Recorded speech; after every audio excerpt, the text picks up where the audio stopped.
So, a fresh new week has arrived, and here on this channel, that means one thing and one thing only. Every weekend, I post an episode of this series we do called Your Take Not Mine, where I turn to you, the viewers, to give me your hottest NBA takes of the week based on what's going on at the time, and I then choose my favorite submissions and discuss them in a video.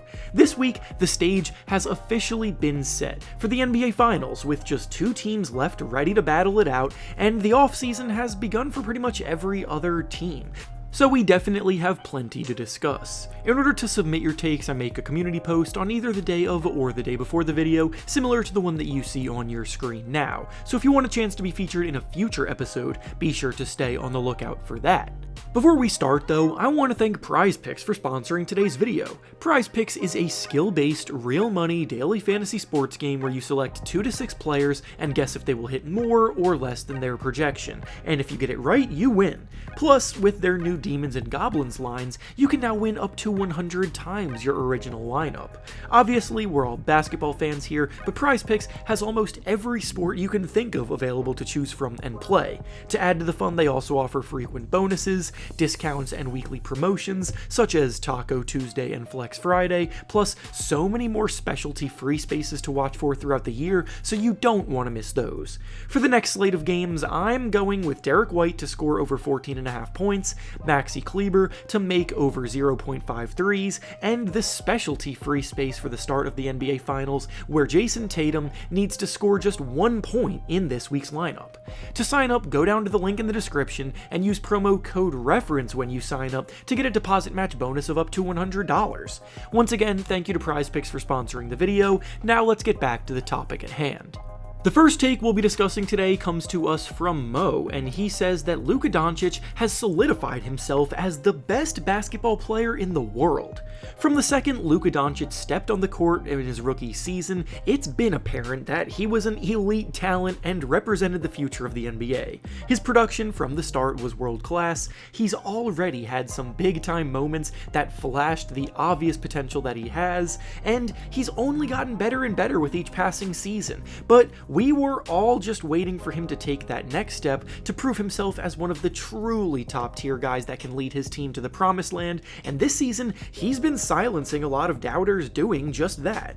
His standards were already at an all-time level with the kind of production he's been putting up on a nightly basis for years, but the common criticisms of his game were that his effort on defense was pretty questionable, and his ball-dominant play style being unable to translate to the kind of success that wins championships, which I don't think was ever really fair to him, because his Mavericks teams have never really been overtly stacked with talent or seen as favorites in the West at any point. And this season, in a year where the Mavericks went out and found actual complementary pieces that fit the team's needs around him, we're seeing things all come together. Luka has the exact type of mentality that you need your superstars to have, where he doesn't back down from anyone, he's confident in himself being able to dominate any matchup, and the biggest moments are where he shines brightest. But going back to the original take here, does that all mean that he's proving to be the best player in the world? I think that's a title he can only hold if he wins this upcoming series against the Celtics, which is going to be the toughest test he has faced yet in his career. Going back through the years, the player that has held the crown as the best in the world never really solidified themselves until they had a ring on their finger. Giannis Antetokounmpo was a debatable pick for best player in the world until 2021 when he led his Bucks team to a title. Nikola Jokic was a debatable pick for that in the conversation as well until last year when he led his Nuggets team to a title, and now Doncic has a chance to do the exact same. At the very least, Luka has proven he's in the conversation and will come hard for the MVP award next year, but there's definitely a chance for him to earn a whole lot more than that against Boston right now. The next take we'll be discussing today comes to us from Nuvi, and well, he says a lot, but to sum it up, he says that Rudy Gobert is the real problem with the Timberwolves, not Karl Anthony Towns, and in order to unclog the paint, improve the offense, and avoid financial struggles moving forward, they need to trade him. So the Timberwolves' incredible playoff run ended at the hands of the Mavericks in the conference finals, and in the end, there's absolutely nothing to be ashamed of on their end after that showing. What's most important important for them to take away from this year is that they are very close, but with that being the case, brings them to the next question of what they need to do in order to take another step forward, and that's where a take like this comes about. Rudy Gobert is definitely a flawed player, don't get me wrong, but I also strongly disagree with the idea that Gobert is the odd man out on their team. NBA fans suffer from a really bad case of recency bias every year because it feels like people who want Gobert gone right now forget what life was like for the Timberwolves when Towns was the focal point of the front court without Gobert. Spoiler alert, the team was really bad.